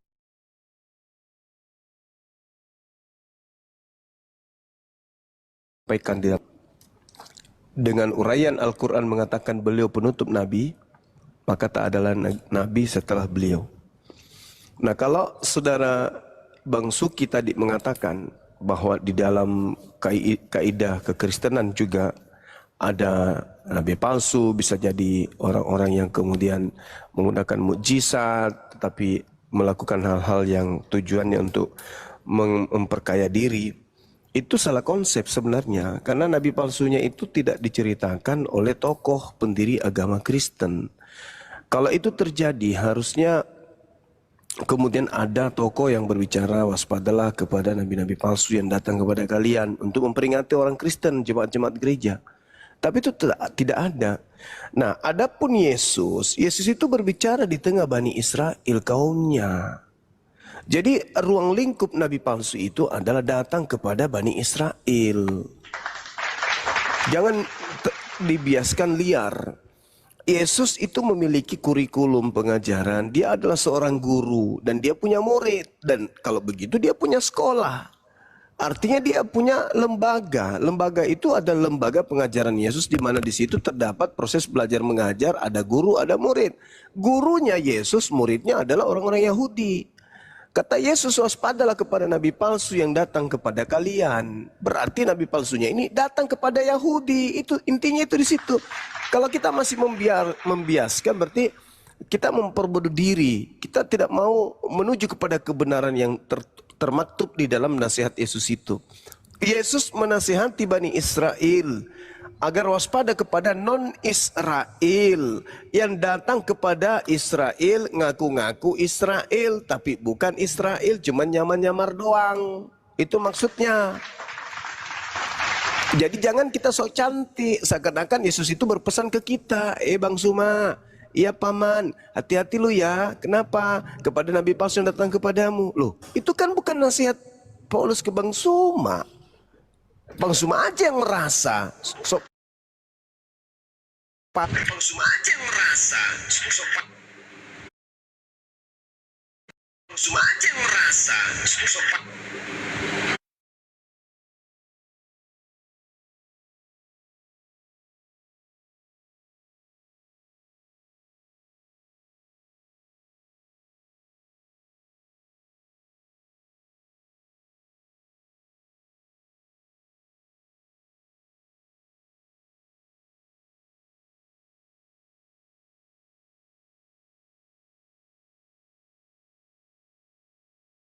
Allah yang menghidupkan dan Allah yang mematikan. Di dalam perjanjian lama, Elohim yang menghidupkan dan Elohim pula yang mematikan. Ada Tuhan yang dikasih mati terus dikasih hidup. Tuhan macam apa itu? Maksudnya emang ada? Ini menarik ini.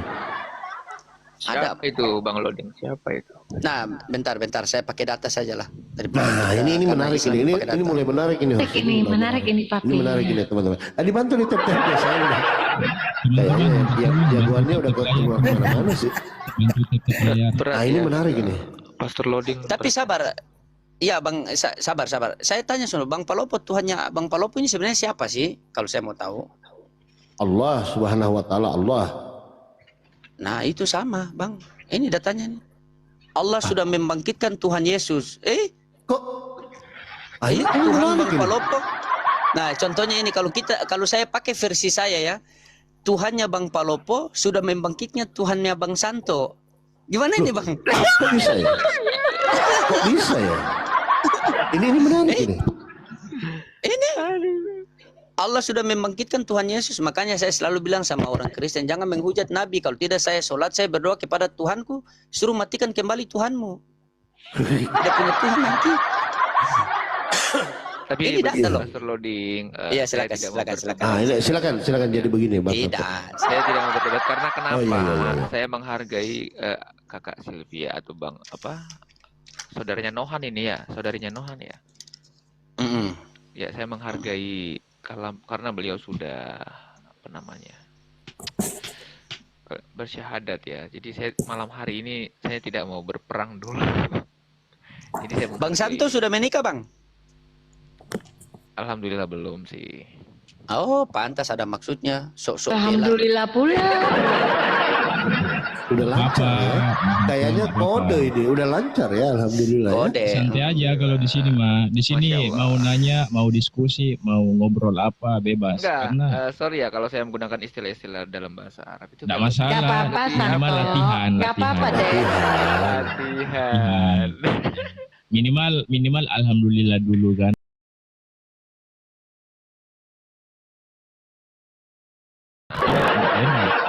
Alhamdulillah. Iya, susah Silvi, kalau misalkan siapa? Namanya Kak Silvi ya, host? Iya. Iya, Kak Silvi, kalau misalkan nanti menjadi seorang Muslim, ini saya nasihat dari seorang Kristen ini ya, saya orang Kristen. Jangan goyah karena udah jadi Muslim ya, jangan goyah kalau ada perdebatan-perdebatan seperti ini. Carilah komal-komal seperti Bang Inspirasi, Papi Gembala, atau Pas Loading untuk menambah ilmu. Ya, jangan lagi ke rom-rom Kristen, nanti tersesat lagi gitu. Tahun lalu juga ada yang mu'alaf begitu. Tunggu. Ada Ini orang menarik kasih ini. nasihat begini. Tunggu Bang Loding. Ini menarik Namanya Demian, Pastor Loding ya. Nah, sabar dulu. Tadi Bang jangan tersesat lagi ke rom Kristen. Emang Kristen tersesat? Ini gimana Bang Santo? Mungkin. Benar. Kode, Bang. Ini abang yang ngomong loh, bukan saya loh. Gini. Maksudnya begini, jangan tersesat di jalan yang benar lagi gitulah. Maksudnya kan itu kan POV Kristen, POV-nya Tersesat, kok tersesat jalan yang benar gimana sih? Kalau udah jalan Kalau benar tersesat pasti nggak benar lah. Iya ya. Oh iya. Iya. Ini juga bahasa ini 1 tahun lalu itu. 1 tahun lalu ada yang mu'alaf, ada juga Kristen yang nasihat seperti ini. Minggu depan mu'alaf dia. Ada. Iya. Ada. Kita nggak tahu. Pak Marpaung kemarin dari Saya Tarupung. harus mencari atau mendapatkan jawaban-jawaban. Tadi kalau Pastor Loading sudah menampilkan ayat, sebenarnya saya tidak mau berdiskusi tentang ini ya, nama apa Tuhan dari para nabi. Tapi saya menghargai Kak Silvi, selamat ya sudah menjadi seorang muslimah melalui teman-teman para gurunda ini semua. Langsung dari Bang Zuma loh, ya. Bang Zuma langsung yang menuntun. Iya. Pertanyaanku ke Kak Silvi, siapanya Nohan sebenarnya? Kok bareng-bareng sama Nohan? Kok sampai ke orang punya dapur diurus? Ya kan siapa tahu, ya kan. Adiknya. Tapi begini Bang Santo, ini menarik. kita Izin sapa dulu. sebentar ya host ya. Oh iya, izin, sapa dulu. kita sapa dulu. Ini ada Sang Hyang, kayaknya keharingan, kayaknya kejawen ini. Sang Hyang. Ini agak lain. Selamat malam semuanya. Iya, selamat malam. Abang Ya, kejawen Muslim Kristen, atau abangku. Muslim? Kejawen bang. Baik, Ya, sudah bilang. Sudah saya bilang. Pas kan? Nek niki Pak G, kudu dilurus. Debat pohon lagi kita. Iya. Enak ini. Malam ini tidak ada Yesus lagi, pohon yang kita bahas ini. Nah, ini enak. Ini lebih berat ini lebih berat dari saya. Saya masih mending manusia ya kan. Ya kan, ini kalau udah lari ke pohon-pohon begini susah. Iya, baik kalau pohon apa bang?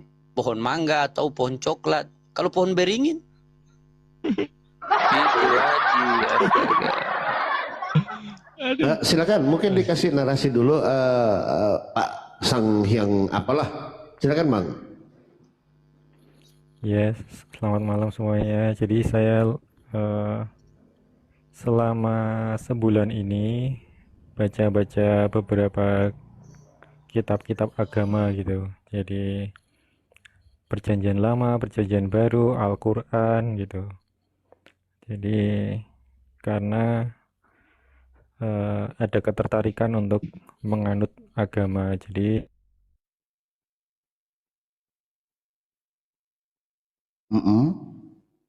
Abang ini bicara kok seperti pohon ditiup angin ya. Lurus sedikit bang, biar cepat kita dapat poinnya. Tapi saran teman-teman, ini kan Silvi kan baru, takutnya dia menjadi bimbang. Maksudnya lebih baik di bawah saja atau gimana ya? Soalnya kan gimana Enggak, ya? Kan enggak apa-apa Bang. Ini kan beliau ini lagi sudah mulai ada di persimpangan gitu ya. Kayak Bang Santos ini sudah di persimpangan sih. Tinggal memilih aja sih. Loh, kok turun? Kenapa turun dia? Sudah ada pilihan dia papi, cuma dia belum bisa utarakan. Tunggulah nanti Tadi dia ngomong apa papi sih? atau saya. Oh gitu. Dia katanya lagi mau pingin belajar tentang begitu banyak ajaran-ajaran agama. Dia bilang begitu. Ya nggak jauh beda lah sama saya belajar. Tapi menarik nih, Bang Santo sudah tahu Kristen sesat, tapi kenapa masih bertahan ke dalam kesesatan tadi itu? udah ngomong sendiri. Saya itu mau diskusi, tapi ada adik Silvi. Langsung aja Bang, langsung lah kita diskusi. Tidak apa-apa Bang, tidak apa-apa. Nggak apa-apa. Silakan apa? Janganlah, aku takut merusak keimanan. Tidak apa-apa Bang, kita Islam itu Bang, tugas kita hanya menyampaikan tugas Allah yang mau berikan hidayah. Mayyadihillahu fala mudillala wa mayyudilil fala hadiyalah. Jika seseorang itu sudah Allah berikan petunjuk, seluruh dunia mau menyesatkan dia tidak akan bisa. Sebaliknya juga, jika Allah sudah menyesatkan seseorang, seluruh dunia mau tunjukkan siratal mustaqim, jalan lurus, tidak akan bisa. Maka Islam itu semua bergantung kepada Allah, bergantung kepada Tuhan, bukan Tuhan yang digantung Bang. Beda maksudnya gimana? Korek-korek sedikit Bang, Oh biar agak-agak panas. Iya. Silakan. Sebenarnya lebih banyak bertanya lah Bang Santos. Kalau kita yang nanya pasti muter. Mending bertanya aja deh. Enggak lah, ngapain muter, enggak lah. Iya, jadi boleh nanya, diskusi kah atau gimana nih? Iya iyalah, diskusi lah kita. Mumpung ada Pak Saya Pastor harap Loading. Dek Silvi, jangan narasi saya ini nanti membingungkan Anda ya, tapi ini hanya pembelajaran saja. Saya tidak ada tujuan melemahkan Silvi dalam imannya yang baru. Selamat, pertama-tama selamat ya. Ya tidak. Tapi Bang Santo ini saya sudah follow kok. Kenapa belum? Kenapa kok masih minta follow lagi ya? Mana ada, mungkin kau unfollow kalah Pak Pastor Lodi. Tidak. Ya silakan Bang, kita langsung diskusi apa yang mau kita diskusi Bang. Siapa Oke, tahu pertama malam ini aku bisa ini Abang dulu juga ya. ganti Tuhan. Lanjut. Kak Silvi, pertama jangan terganggu dengan narasi pertanyaan saya ya. Ini kan pertanyaan pribadi saya sebenarnya. Oke, langsung saja teman-teman. Ke siapa nih? Papi Gembala kah atau Pastor Lodi? Semuanya lah ya. Lanjut aja, lanjut Bang. Oke. Ya kan saya harus menghormati komalnya kan, harus saya tanya dulu. Tapi nggak apa-apa lah, kalau dikasih waktu, thank you. Ini kemarin saya nanya ke siapa ya? Salah satu ustadz. Dan ini menjadi topik yang sekarang sudah berulang-ulang ditanyakan. Ada dua sih. Pertama, kitun. Tahu kitun ya? Izin ya teman-teman semua, saya mau ngantar Silvi dulu pulang. Jadi saya agak turun dulu, soalnya ini juga Iya, udah jam iya. lebih. Iya, Novan sudah malam. Oke. Silakan. Ini ya, teman-teman semua. Adiknya kah itu, Novan? Udah Bang, besok kita Dilanjutkan bahas. itu Assalamualaikum ini warahmatullahi fokus aja. wabarakatuh ya. Waalaikumsalam warahmatullahi Oke, wabarakatuh. Bang Novan. Ya, waalaikumsalam warahmatullahi. Banyak kali akunnya Bang Novan ini ya. Ya, kenal kitun Bang, yang menyebarkan di TikTok itu Al-Mahdi.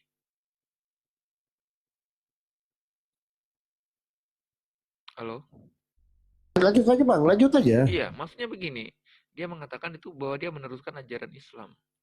Artinya sekarang sudah ada pengajaran yang menyatakan dirinya atau mendeklarasikan dirinya itu adalah ajaran yang benar. Gitu. Al-Mahdi.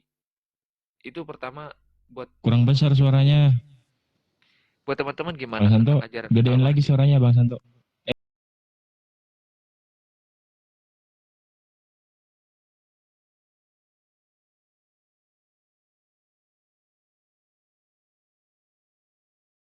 Bisa ngontrol terus kok. Berapa kali itu? Enggak, tadi Banyuma itu berapa kali blank terus normal lagi, blank normal lagi gitu. Ya itu rungkat itu, Bang Dik, langsung keluar itu. Cuman kalau pakai anti rungkat gitu penonton jarang nemuinnya gitu. Makanya nggak bisa sampai 20k. Ya itulah. Bagusnya pakai antidoti kali ya.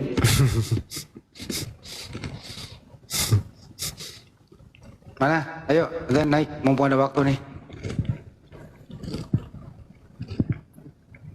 Pakai anti air. Anti air.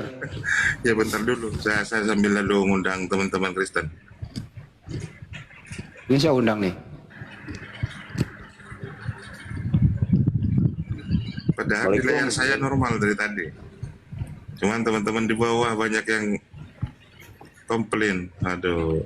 Kalau Pak Suki tadi itu sebenarnya cenderung ingin menyebut nama yang ada kisah berapa itu banyak Pak? Yang Nabi gitu, kisah KPR berapa? Yang mana? KPR 3 nomor 1 ya? Yang mana kan? Iya itu Saulus Nabi 13:1. Ya 13:1. Sebenarnya Pak Suki mau ke sana. Tapi tadi waktu saya solo ada dua Kristen yang mengaku Paulus nabi palsu. Kerayon dari Nias itu ya? Iya betul. Lucu juga. Termasuk pendetanya, pendeta yang satu. Cuma yang dia belaga. Dia akui kan dah kalau mereka itu kelompok guguk, Kunarion. Dia akui pendeta itu, kami ini adalah termasuk kelompok Kunarion kata dia. Iya tadi dia bilang Kunarion. Pendeta lagi ngajak PK dia kan. Ya Allah, astagfirullahaladzim, kok bisa Tapi ya? bukan Kunarion galak, dia bilang Kunarion jinak. Jinak. Jinak. Berarti 2 Petrus 2 nomor 19-20 berarti. Aduh, para pendeta kok ngaku gitu. Lucu sih, lucu. Memang bagusnya memang Solo sih. Gak cuma kalau Solo begitu ya harus banyak bantuan dari bawah. Tapi persoalannya ini Muslim kok lebih banyak permintaannya naik gitu. Salam salim. Aduh, capek gitu naikinnya. Mau dikasih nama sama itu nanti Subaidah. Ya mestinya Muslim nggak usah naik.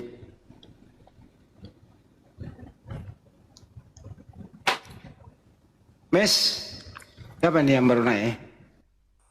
Ya bang, assalamualaikum bang, selamat kenal bang. Waalaikumsalam warahmatullahi wabarakatuh. Muslim ya bangku? Alhamdulillah Muslim bang. Ada yang tidak ingin disampaikan? Nggak ada yang disampaikan bang. Oh iya silakan kalau ada bang. Iya bang.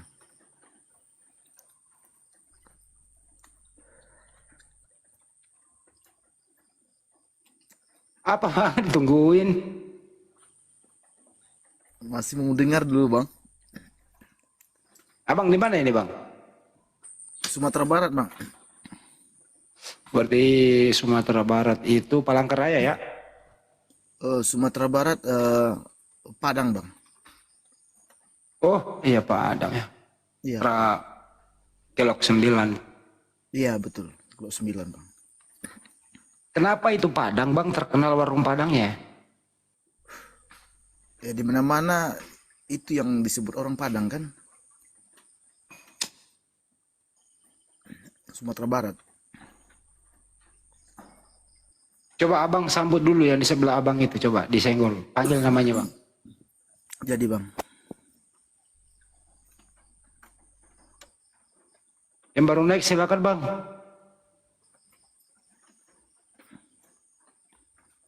Bang Arif, absen dulu tuh. Iya, belum duduk. Oh belum duduk. Belum duduk. Udah duduk, kelihatan di sini kok. Belum.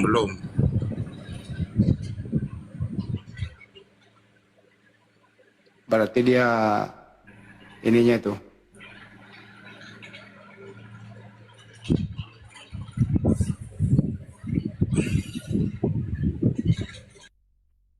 Katanya komalnya hang lagi. Apa sih?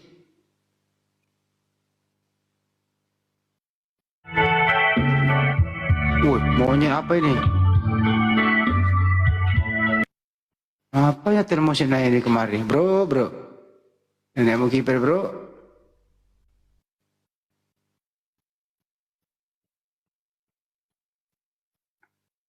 Mana Bang Indra ini? Bang Indra tadi nyawer tiap malam sering. Bang Indra nyawer di YouTube aku itu. Makasih ya Bang Indra ya. Itu ada di bawah, Bang Indra. Ya. Bang Indra ini sangat memperhatikan kita nih. Baik di sini maupun di YouTube. Kalau di YouTube ada yang nyawer gitu, apa namanya ya? Perhatian YouTube juga ke YouTube kita tuh, ya perhatian lah.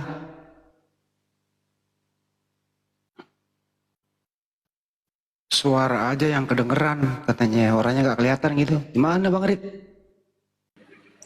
Kok bisa? Belum sudah aman kok. Teman-teman aman nggak di bawah? Aman. Wah, aman. Assalamualaikum warahmatullahi wabarakatuh, Bang Indra.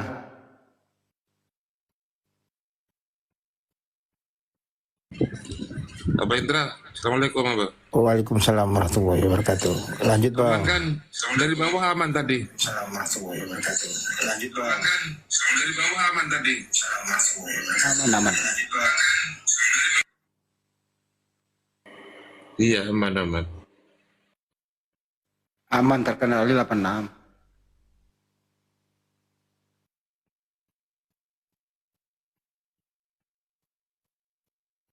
Iya, saya sapa dulu ya. Kopi apa ini? Kopi putih. Kopi putih, selamat malam. Kopi putih. Kopi putih, selamat malam. Assalamualaikum warahmatullahi wabarakatuh. Oh, waalaikumsalam. Islam Bang ya? Alhamdulillah. Iya, ada yang mau disampaikan, Abangku? Ya, saya Bang Andi.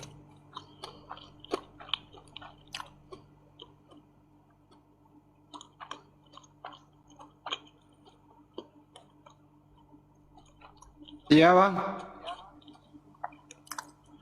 Salam Bang Andi. Iya bang. Salam kembali bang. Emang ada kopi putih bang? Ada. Setahu saya itu kopinya ireng. Hitam.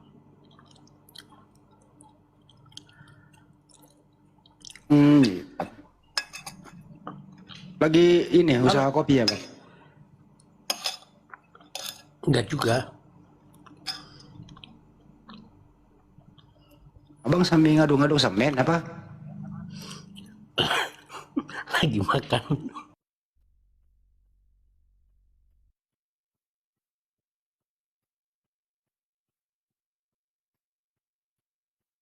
Syukron Bang Indra. Masya Allah.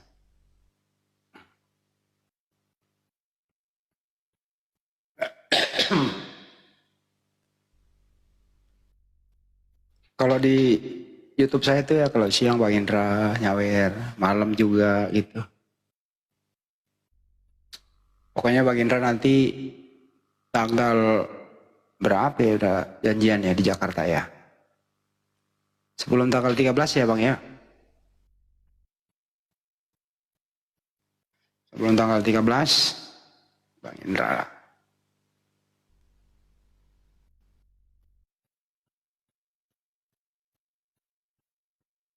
Kenapa pada gelap katanya dibawa? Gimana sih Bang Arif? Gelap-gelapan katanya. Aman. Itu aman kok. Ada yang aman, ada yang gelap. Waduh, makanya kalau anti rungkat kayak gitu. Enggak, tadi malah yang tidak anti rungkat yang malah bermasalah. Oh iya? Iya, tadi itu saya nggak pakai anti rungkat. Karena saya tidak menduga kalau guru demo ini. Saya hanya silaturahmi aja tadi. Ya sambil ngobrol-ngobrol, saya kasih warning ke Bang Kang Dito, jangan sampai apa ya, ada kata sarkas. Makanya kita tadi itu selalu aja dengan semang yang saya undang Bang Suki, kemudian itu Evita, kemudian Pak Tuku Mentari yang tidak ngegas itu kan. Itu Evita kayaknya anaknya sudah ada sedikit-sedikit akalnya berfungsi begitu. Dia bisa bedakan mana utusan, mana utusan, mana pengutus. Dia bilang Yesus itu ciptaan. Tapi salahnya adalah Bapak menciptakan Yesus, kemudian Bapak mencipta sama Yesus. Di situ kelirunya.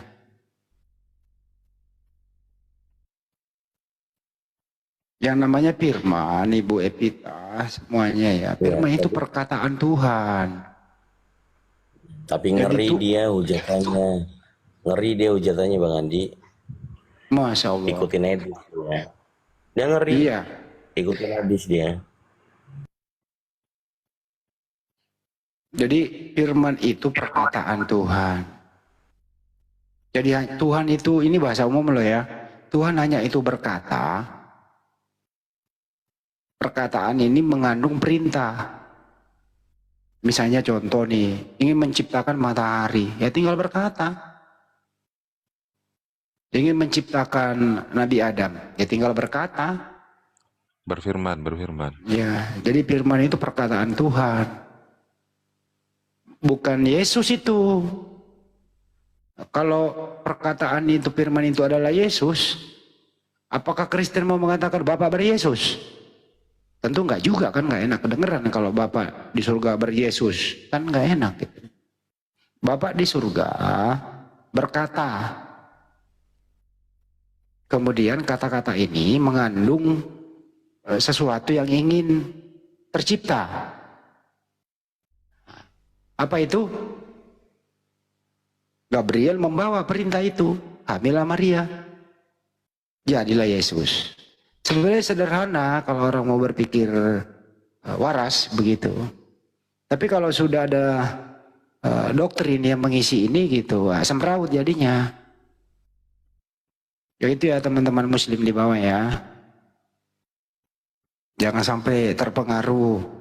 Firman itu adalah. Ini Chris, kenapa lu pindah dari sini dari Ustaz Alif? Dia dipentalkan, saya nggak mampu dia menjawab surah laba-laba ayat 27. Bukan nggak mampu, lu di kepalamu itu nggak ada tempat untuk menampungnya. Iya, aku bilang surah laba-laba ayat 27, Muhammad itu nggak layak jadi nabi, nggak bisa. Dia nggak bisa jawab, saya dipental. Ya kalau Nabi Muhammad nggak layak jadi nabi, kamu nggak layak tinggal di Indonesia. Loh. Lo jangan dulu ketawa, jawab dulu. diam dulu. Menurut surah laba-laba ayat 20. Diam dulu. Kalau Nabi Muhammad nggak layak jadi nabi, ajarannya Nabi Muhammad SAW itu dipakai para pejuang mengusir Belanda yang membawa Bible, gitu ya. Justru negeri ini, negeri yang kita cintai ini, dirahmati oleh Allah Subhanahu Wa Taala. Nabi Muhammad memperkenalkan itu. Oh begitu. Mana? Iya, mana ada Tuhan mau merahmati Republik ini? Coba tunjukkan di mana Yesus merahmati Indonesia. Cuma orang Indonesia. Saya tanya dulu kau. Dengarkan dulu. Di mana tertulis itu? Coba kau tunjukkan kepada saya Yesus merahmati Republik ini. Coba. Di mana tertulis? Di mana tertulis Yesus merahmati Indonesia? Emang Ayo. Muhammad merahmati si mana? Dia Allah yang merahmati, dia aja mati kok. Allah yang Bagaimana merahmati. orang mati merahmati? Yesus juga pernah Apakah mati. bisa orang yang mati merahmati? Yesus pernah mati. Matinya Tuhanmu matinya mengenaskan. Nggak paham syafaat dia. Ya apa? Tuhanmu matinya mengenaskan. Ditangkap oleh tentara Romawi, dipermalukan, diolok-olok begitu. Kenapa pula Tuhan kau bandingkan dengan Nabi? Nabi semua akan wafat pada waktunya. Nabi Adam ya wafat, Nabi Musa ya wafat. Waktunya tiba wafat semua Nabi itu. Yang ngeri itu kalau Tuhan mati. Itu loh. Kalau kau gak suka Nabi Muhammad, keluar dari Indonesia saja. Ajarannya Muhammad SAW, ya, nabinya umat Islam itu dipakai berjuang. Allahu Akbar, Indonesia merdeka, mengusir Belanda yang bawa Bible. Makanya di alinea ketiga itu berkat rahmat Allah yang Maha Kuasa. Kagak ada tuh Yesus merahmati. Kagak ada andilnya Tuhanmu itu. Mana andilnya Yesus? Kagak ada. Jadi kalau kalian nggak suka, ya udah ikut Edis saja keluar semua sana. Keluar. Keluar. Setuju teman-teman di bawah? Mereka ini tidak sadar menghirup udara segar di Republik Indonesia yang kita cintai, tapi tidak menghormati para pejuang kemerdekaan. Para pejuang itu adalah muslim. Artinya pengikut Nabi Muhammad SAW. Itu loh sebenarnya. Makanya perumus Pancasila itu yang muslim. Pembukaan Undang-Undang Dasar 45 itu muslim menyusunnya semua.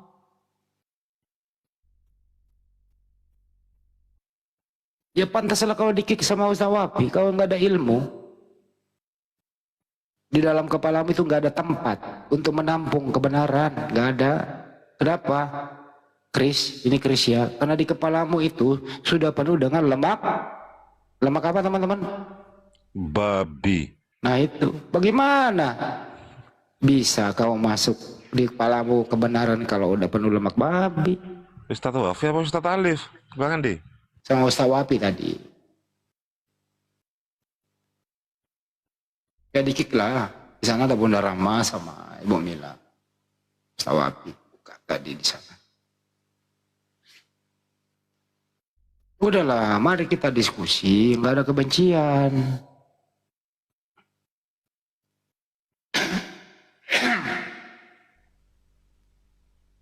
Kalau kau mau teman-teman Kristen ya, ingin introspeksi diri, ada nggak penulis Bible itu matinya baik-baik semua? Mulai dari Tuhanmu sampai penulis Bible itu matinya nggak ada yang beres. Matinya nggak ada yang beres. Tuhan mati disalib. Paulus matinya gimana? Lukas matinya gimana? Yohanes, Matius, Lukas, Markus, nggak ada, nggak beres tuh semua matinya. Baca itu. Itu dulu kau introspeksi diri dulu. Ya kalau Nabi kami wafat, ya wafat waktunya. Kalau Anda mau membaca sirah Nabawiyah bagaimana malaikat turun diperintah, itu izin dulu kepada Nabi itu. Terakhir umatku gitu loh. Kalian nggak sampai ilmunya ke situ. Mana ada manusia mau diwafatkan koordinasi dulu sama yang pencabut nyawa. Udah pernah nggak teman-teman baca itu semua itu? Bagaimana Nabi itu dipanggil menghadap. Oten nggak nyampe ilmunya ke situ coy. Nggak nyampe ilmunya Oten ke situ. Maunya itu Tuhannya itu bangkit dari kubur kan gitu.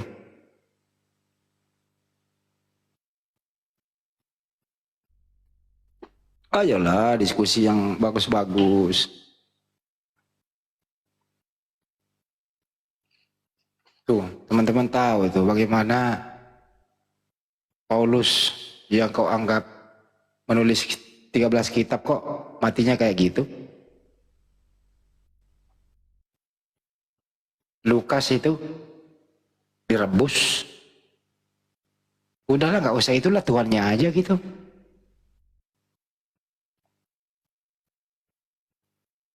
Tuhannya aja dipermalukan dulu. Aduh. Bisa begitu ya. Tapi mereka nggak mau introspeksi diri di situ. Mereka yang mau menyerang, meninggalkan itu dia nggak mau bahas. Introspeksi dulu ke dalam. Baru kau menyerang keluar. Gimana teman-teman?